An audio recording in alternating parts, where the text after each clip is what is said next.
on se retrouve pour une nouvelle vidéo sur les variables aléatoires. Donc c'est un chapitre en lien avec les probabilités. Et en fait, il s'avère qu'ici, on va utiliser les fonctions, en quelque sorte, pour travailler sur les probabilités. Donc c'est là qu'on commence aussi à voir que finalement, les chapitres qu'on étudie ici ne doivent pas être vus indépendamment, mais il y a vraiment du lien qu'il faut faire à chaque fois. On l'a déjà vu à plusieurs reprises, mais là encore une fois, on le remarque. Bien sûr, si on apprend des outils, c'est pour les manipuler éventuellement dans d'autres chapitres aussi. Et donc ici, on va parler de variables aléatoires, mais en fait c'est un chapitre qui est plus large que ça, parce qu'ici on va aussi parler d'espérance d'une variable aléatoire, variance d'une variable aléatoire, etc., etc. Alors, tout d'abord, qu'est-ce que c'est qu'une variable aléatoire? Alors, une variable aléatoire, c'est une fonction qui va associer un ensemble de valeurs à d'autres valeurs qui seront éventuellement des gains, par exemple, ou des pertes. Parce que c'est souvent dans ce contexte qu'on fait des probabilités. Donc, je vais vous prendre un exemple. On prend un dé, par exemple. On fait un lancer de dés. Et on tombe sur un chiffre pair. Alors si on tombe sur un chiffre pair, on gagne 3 euros. Et si on ne tombe pas sur un chiffre pair, eh bien on perd 2 euros. Et la variable aléatoire qu'on appelle souvent grand X, alors c'est pas forcément grand X, on peut l'appeler grand Y aussi d'ailleurs, c'est des choses qui vont arriver notamment lorsqu'on verra les sommes de variables aléatoires. On en parlera peut-être un peu dans ce cours, rapidement déjà. Alors, la variable aléatoire, donc cette fonction qu'on va appeler grand X, va associer l'ensemble des chiffres du dé. Donc les éléments de l'univers 1, 2, 3, 4, 5, 6, donc c'est l'ensemble des valeurs du dé. Toutes ces valeurs-là vont être associées à une autre valeur qui va être un gain ou une perte. C'est-à-dire ici 3 euros où j'ai mis moins 2 euros pour le moins pour indiquer la perte de 2 euros. Et on peut modéliser évidemment ça avec la variable aléatoire x qui fait ce lien entre les éléments de l'univers oméga et une valeur réelle ici. Bon, moi j'ai pris 3 et moins 2, mais j'aurais pu prendre n'importe quoi. Ici, c'était pour l'exemple. Et on note ainsi, vous voyez, comme les fonctions, grand X va associer à la valeur 1 moins 2. Pourquoi? Parce que 1, c'est un chiffre impair. Donc, forcément, la variable aléatoire va lui associer la perte, enfin la valeur de perte de euros. C'est juste pour indiquer le lien, la variable aléatoire, comme n'importe quelle fonction de toute façon. Et donc, on voit que c'est un outil qui va nous faciliter la tâche pour nous donner des indications sur les résultats d'une expérience, sachant un ensemble de valeurs de départ. Et alors là, ici, on peut aller un peu plus loin sur la notion de variable aléatoire. D'ailleurs, par aléatoire, il faut aussi entendre le fait qu'il y ait plusieurs issues possibles lors du déroulement de l'expérience. C'est surtout ça que ça veut dire aléatoire. On peut aussi avoir le fait que, par exemple, une variable aléatoire soit majorée. Donc, par exemple, plus petite ou égale à une valeur A quelconque. Alors, on peut aller ensuite encore plus loin, et c'est là qu'on va vraiment rentrer dans la notion de probabilité. C'est qu'en fait, on va se demander quelle est la probabilité que la variable aléatoire x prenne une certaine valeur. Donc ici, quand je dis prend une certaine valeur, par exemple ici, cette variable aléatoire associe à 1 la valeur moins 2. Donc elle va être égale à moins 2. Par prendre, ça peut être un peu ambigu, mais ici, ce que je vais dire, c'est que on peut se demander, par exemple, quelle est la probabilité que ma variable aléatoire soit égale à moins 2, par exemple. Donc ça, c'est là que ça va devenir aussi intéressant. Et dans ce cas-là, ça va nous conduire à la loi de probabilité. Par loi, en fait, on entend ici un résumé de la probabilité que chaque xi, c'est souvent comme ça qu'on note ça, xi, c'est les valeurs de l'ensemble d'arrivée. Donc ici, les xi, c'était moins 2 et 3. Soit associé à la fonction x. Donc, quelle est la probabilité que, par exemple, ma variable aléatoire ait pour résultat -2. Voilà. C'est ça que va résumer la loi de probabilité. On note donc ça comme ça, on a les xi ici, -2 et 3, et on a la probabilité que ma variable aléatoire soit égale à xi. Bon, voilà, de toute façon, c'était assez simple parce que j'ai une chance sur 2 d'avoir -2 et une chance sur 2 d'avoir 3, en quelque sorte, ici. Pourquoi? Parce que on a 6 chiffres dans notre dé, et on a 3 chiffres pairs et 3 chiffres impairs. Donc forcément, j'ai 3 chances sur 6 d'avoir un chiffre pair, puisque j'ai 3 chiffres pairs parmi 6 chiffres au total, et j'ai 3 chances sur 6 d'avoir un chiffre impair, parce que j'ai 3 chiffres impairs parmi 6 chiffres en tout. Donc dans tous les cas, on a 3 sixièmes, 3 sur 6. Mais 3 sur 6, ça fait 1 demi. Et donc finalement, on se retrouve ici avec une chance sur 2 pour les deux cas. On n'a pas trop parlé encore des... On en a un petit peu parlé la dernière fois, mais on entrera plus en détail sur vraiment comment calculer les probabilités. Mais on va voir qu'il y a des notions qu'il faudra rentrer en compte, comme les notions de combinaison, etc. Mais ça, on le verra plus tard. Donc d'une certaine façon, la loi de probabilité fonctionne quasiment de la même façon qu'une fonction. Elle associe à une valeur la probabilité que x prenne cette valeur. Donc là, vous voyez, c'est encore la probabilité elle-même. C'est un peu vulgaire de le dire comme ça, mais on peut un peu le voir comme ça. Même la probabilité elle-même, elle joue un peu le rôle d'une fonction, d'une certaine façon ici. Mais voilà, je ne vais pas trop rentrer dans ces détails-là pour ne pas amener trop de confusion. Ce qu'il faut vraiment voir comme une fonction, déjà, c'est grand X. Et après, pour la probabilité, voilà, on peut dire que c'est une façon de voir plus loin et de se demander carrément quelle est la probabilité que x prenne la valeur xi parmi les valeurs de l'ensemble d'arrivée. Donc xi, donc i avec qui varie de 1 à 2. Hein, donc on a x1, la valeur x1 qui vaut -2, la valeur x2 qui vaut 3. C'est juste des notations. Alors, maintenant, si on répète un certain nombre de fois une expérience, on peut avoir un gain. Alors ce gain, il va être pondéré par sa probabilité, car ce gain peut avoir une grande chance ou non d'être acquis au cours de l'expérience aléatoire. Donc on voit que la probabilité de ce gain va donner de l'importance ou non aux chances que ce gain arrive. Donc forcément, le gain qui va venir, il va être pondéré par une certaine probabilité, car si il a peu de chances d'être là ou d'apparaître au cours de l'expérience, ou d'être gagné plutôt, eh bien forcément ça donne moins de chances que ce gain revienne un certain nombre de fois.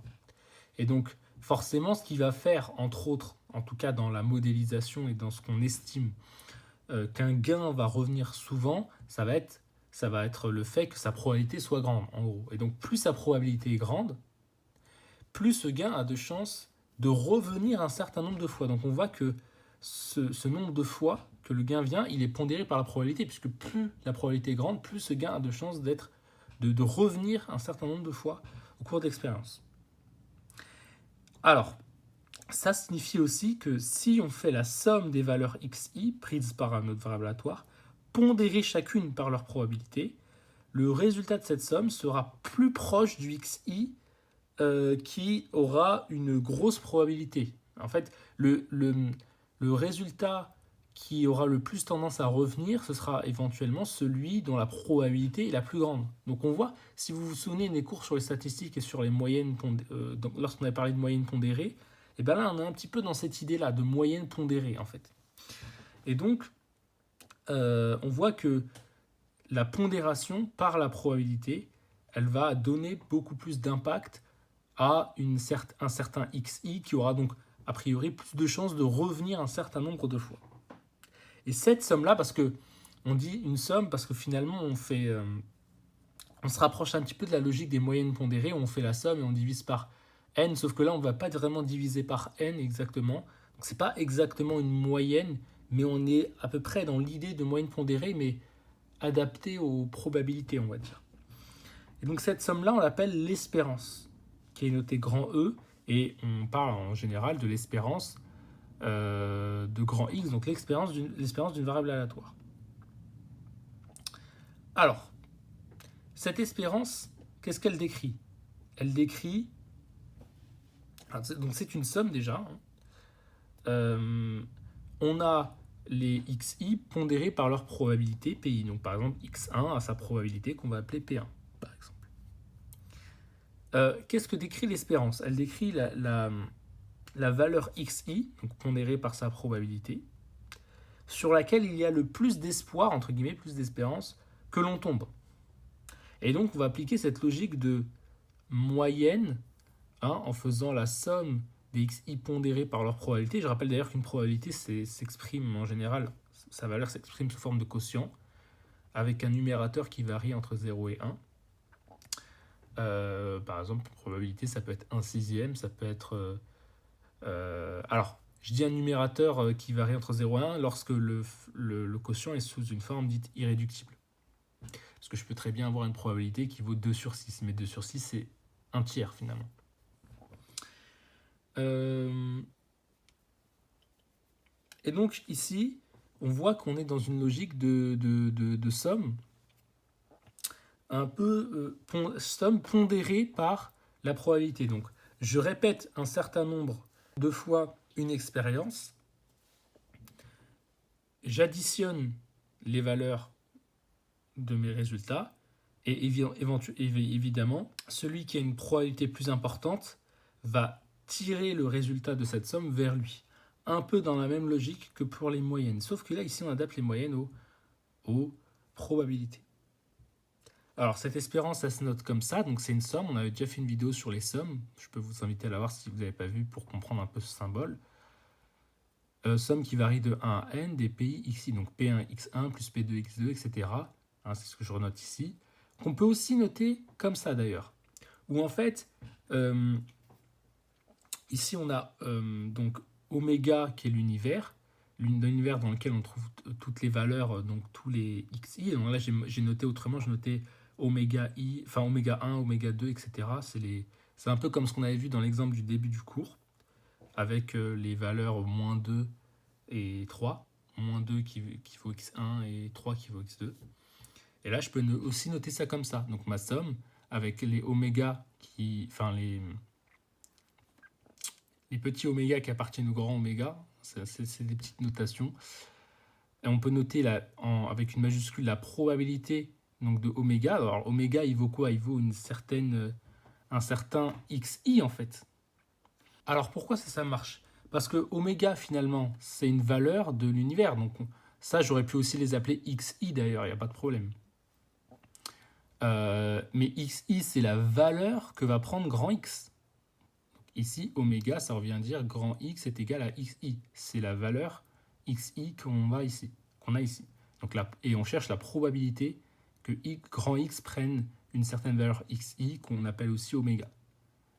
Et ici, la variable aléatoire dont l'argument est oméga, et bien ici, qu'est-ce que ça vaut? Ça vaut justement xi. Parce que justement, comme on l'a dit au début, oméga, ça va être ici l'argument, et grand X en tant que fonction va prendre cet argument et va lui associer une valeur xi. En fait, là, on a les notations avec les oméga, lorsqu'on veut noter la somme comme ça. Et là, on a la notation avec les xi. C'est juste pour vous montrer qu'on peut l'écrire de deux façons. C'est tout, c'est juste ça. L'espérance, finalement, un peu comme une moyenne, agit comme un indicateur de position, c'est-à-dire qu'il nous donne, entre guillemets, la position du xi associé à sa probabilité pi, qui tombe le plus souvent au cours de l'expérience aléatoire, qui a le plus de chances de tomber, en tout cas, c'est ça l'idée. Et donc voilà pour l'espérance, un petit peu, ce qu'il faut retenir, c'est que c'est un peu une sorte de moyenne pondérée dans le contexte des probabilités. Maintenant, si on a plusieurs expériences où les résultats sont donnés par plusieurs variables aléatoires, on peut se demander tout ce qu'on acquiert en termes de valeur, que ce soit des gains ou des pertes, peu importe, en faisant déduire l'espérance, en faisant la somme de ces variables aléatoires. C'est-à-dire que j'ai ma variable aléatoire au début Enfin, j'ai une variable aléatoire qui a pris comme résultat 2 euros. Je donne vraiment un contexte très simple. Et une autre variable aléatoire y qui a pris comme variable aléatoire qui a pris comme valeur 4 euros. Qu'est-ce que j'ai gagné en tout? J'ai gagné 2 euros plus 4 euros, j'ai gagné 6 euros. Je fais la somme des valeurs qui sont renvoyées par chacune de ces variables aléatoires pour avoir le gain total en quelque sorte. On ne va pas trop parler de ça dans ce cours-là, on en parlera éventuellement dans un autre cours pour les sommes de variables aléatoires. Et là, c'est plus pour parler de l'espérance de cette somme. Donc, on peut aussi justement calculer l'espérance de cette somme. Alors, c'est quoi l'espérance d'une somme fondamentalement? En fait, on va se demander en moyenne qu'est-ce qu'on va le plus gagner comme gain ou perte en faisant la somme de ces variables aléatoires-là. En faisant la somme de ces variables aléatoires-là, qu'est-ce qu'on a le plus de chances d'espérer? Qu'est-ce qu'on peut le plus espérer gagner comme gain ou perte comme gain total ou perte totale, puisque là on est dans les sommes de variables aléatoires. C'est ça en fait l'idée. Alors, on va prendre ici, donc on va se demander finalement comment on calcule l'espérance d'une somme. Alors là j'ai pris un cas général parce que j'aurais pu laisser 1 ici et 1 ici pour dire juste x plus y, mais je vais prendre un cas plus général parce qu'on peut avoir la somme de 2 fois grand X plus 3 fois y. Ça pose pas de problème parce que je peux multiplier le résultat que prend ma variable aléatoire grand X par 3. Alors ici c'est une notation parce que vous allez me dire il manque l'argument, tu n'as pas mis entre parenthèses x, enfin oméga ou quelque chose comme ça. C'est pas ça en probabilité, pour l'instant on se casse pas trop la tête sur ça. Ce qu'il faut entendre par x ici, c'est surtout la valeur que prendra grand X. Alors, donc ça, tout simplement ici, on va reprendre la définition d'espérance et on va, au lieu de mettre grand X, on va mettre tout simplement cette combinaison linéaire là. Donc P oméga, au lieu de mettre grand X oméga, on va mettre tout ça oméga parce que cette fois-ci la grande variable c'est ça. Donc c'est cette grande variable qu'on va mettre là un peu. Donc dans ce qu'on avait dit il y a quelques minutes, là, dans la notation somme, avec l'oméga, vous remplacez juste le grand X ici par ça. Alors, et rappelez-vous, dans la formule, on multiplie. On a la probabilité fois la variable aléatoire. Donc je peux distribuer ici, parce que cette fois-ci, j'ai une multiplication, et à l'intérieur, ici, j'ai une addition avec des parenthèses. Je peux distribuer. Et par propriété, par linéarité de la somme, comme lambda et mu sont des constantes, on va rapidement pouvoir les sortir. En fait, déjà, on va pouvoir séparer la somme en deux, ça c'est la linéarité, mais toujours dans ce contexte de linéarité, on va pouvoir sortir les constantes. D'accord? Sauf que là, on retrouve la probabilité, enfin, on retrouve en fait l'espérance de grand X, et là, on retrouve l'espérance de grand Y. Et donc, vous voyez qu'en fait, l'espérance d'une combinaison linéaire, c'est la combinaison linéaire des espérances. C'est en fait la linéarité de l'espérance. Sur cette notion de linéarité, j'en ai du coup un peu parlé dans ma vidéo sur les sommes, parce que justement, j'explique un peu cette idée de linéarité, c'est transformer des combinaisons linéaires en d'autres combinaisons linéaires, sans entrer trop dans le détail. Mais en tout cas, voilà, on voit qu'il y a une linéarité d'espérance, donc l'espérance d'une somme, c'est en fait la somme des espérances. Donc là, vous voyez qu'il n'y a pas vraiment de conditions a priori sur les variables aléatoires. On les a prises quelconques. Il n'y a aucune condition sur les variables aléatoires. Je dis ça parce que pour la variance, par exemple, c'est quelque chose qu'on va voir juste après. On ne va pas parler tout de suite de l'espérance d'une somme, enfin de la variance d'une somme. On en parlera plus tard parce qu'il faut voir des choses avant. En tout cas, pour l'espérance, c'est assez facile. On voit que l'espérance agit un peu comme une moyenne pondérée dans le contexte des probabilités et que cette espérance est linéaire, c'est-à-dire que l'espérance d'une somme, c'est la somme des espérances. Donc si vous devez calculer, parce que ça peut être compliqué à calculer, par contre ça peut être beaucoup plus simple. L'espérance d'une seule variable aléatoire, ça vous pouvez le faire assez facilement. Donc c'est beaucoup plus facile, donc on voit que cette transformation peut nous aider aussi dans le calcul. Très bien. Et on peut aussi, encore comme en statistique, introduire la notion de variance pour les probabilités. On reste dans cette logique-là, donc voilà la définition de l'espérance. Alors on a encore le carré ici, comme on l'avait en fait avec les statistiques. On va considérer l'écart à la moyenne. Et on va pondérer cet écart par la probabilité. On va diviser ça par la probabilité, enfin, on va multiplier par la probabilité, mais imaginons que P1 soit égal à 1 sixième, donc je vais avoir P1 fois x1 moins l'espérance divisé par 6, et ça je le mets au carré bien sûr. Donc ça, en fait, l'idée c'est, encore une fois, on veut ramener dans les probabilités un petit peu les notions de statistiques pour évaluer par exemple des écarts à la moyenne ou ce genre de choses. Donc là, on va s'intéresser aux écarts à la moyenne, mais c'est au carré pour l'instant, pour éviter, on avait vu les cas négatifs, etc. Ça, on avait un peu parlé dans la vidéo sur les statistiques. Et on va essayer de transformer cette formule parce qu'on est bien tenté de développer le carré ici, c'est-à-dire développer l'identité remarquable. D'abord, qu'est-ce que signifie cette somme? Elle signifie tout simplement ça, où on remplace à chaque fois qu'on passe d'un élément sommé à un autre, on augmente l'indice de 1, ici. Pour l'instant, c'est ça. Mais on va essayer de transformer parce qu'on a bien envie de distribuer le carré, et puis on va voir éventuellement si ça nous mène quelque part. Donc on reprend la définition. Et évidemment, là, je vais faire une petite simplification. Je vais poser, c'est juste pour simplifier l'écriture, je vais poser que l'espérance de x vaut alpha. C'est juste pour simplifier l'écriture. Parce que sinon, ça va être un petit peu lourd. Déjà, vous voyez que ça va être un peu lourd. Donc, on va pas alourdir encore plus. On va simplifier, on va mettre alpha. Donc, dites-vous que alpha, c'est l'espérance de x. Alors, tout simplement, ici, j'ai pi fois quelque chose au carré. Là, ici, je vais développer l'identité remarquable. Hein. N'oubliez pas que pi multiplie cette identité remarquable, en quelque sorte. Et je vais pouvoir ensuite distribuer pi. Toujours dans la somme, on est toujours dans la somme. Par linéarité de la somme, je peux je peux séparer en fait la somme. Et évidemment, je peux sortir le moins 1, parce que là, j'aurais somme de moins nanana, je peux sortir le moins. On avait vu ça dans la vidéo sur les sommes. Alors, je peux aussi même sortir le 2 et je peux sortir le alpha. Parce que finalement, l'espérance de x, ça vaut un nombre. Ça vaut un nombre ici qu'on a appelé alpha. Je sors tout simplement ce nombre. C'est une constante. Pareil ici, c'est alpha carré, je le sors. Alors, ici, j'ai somme des pi xi, c'est exactement l'espérance de x qui vaut donc alpha. Donc j'ai 2 alpha fois alpha en fait, finalement, puisque alpha ça vaut l'espérance de x.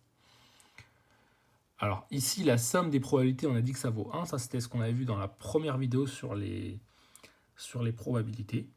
Donc j'ai alpha carré fois 1, ça fait juste alpha carré. Donc là j'ai alpha carré, parce que j'ai moins 2 fois alpha, ça fait moins 2 fois alpha carré. Mais j'ai moins 2 alpha carré plus alpha carré.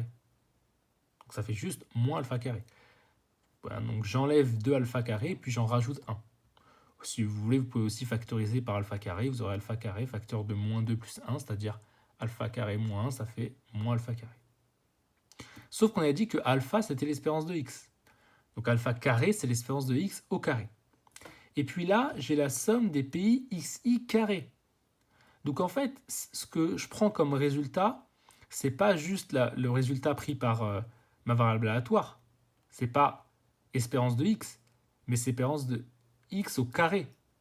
Parce que c'est la valeur que prenne grand X, mais que je mets au carré. Donc c'est l'espérance de grand X au carré. Qu'est-ce que je peux espérer gagner lorsque je pondère mes xi au carré par leur probabilité, par la probabilité de x. Donc c'est ça un peu l'idée. Et donc là, vous voyez que j'ai l'espérance de x carré. Donc là, j'ai un moins. Et donc tout simplement, en fait, j'ai l'espérance de x au carré moins l'espérance de x, le tout au carré. Ça aussi, c'est la variance.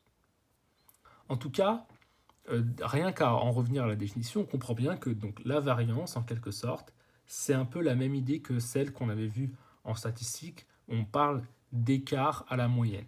Et on pondère cet écart par la probabilité de chaque variable aléatoire. Et donc, l'écart à la moyenne qui sera le plus important dans la somme, puisqu'on fait bien une somme, ce sera celui dont la probabilité sera la plus importante. Donc, ça traduit un petit peu cette logique de pondération. Donc, on voit qu'il y a beaucoup de liens, encore une fois, entre les statistiques ici et les probabilités. Et évidemment, on peut conclure en parlant de l'écart type qui n'est que la racine carrée de la variance, tout simplement.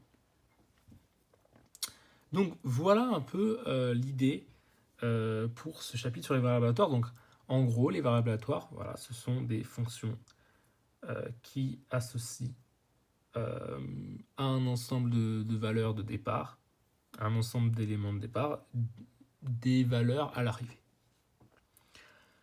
On a vu donc qu'on pouvait déterminer l'espérance du variable aléatoire et sa variance. Au départ, on a aussi parlé de loi de probabilité, justement pour résumer en quelque sorte tout simplement le fait qu'on ait des valeurs à la fin et qu'on ait une probabilité que notre variable aléatoire prenne ces valeurs-là. Et ça, tout ça, c'est résumé dans un tableau, et c'est ce qu'on appelle la loi de probabilité.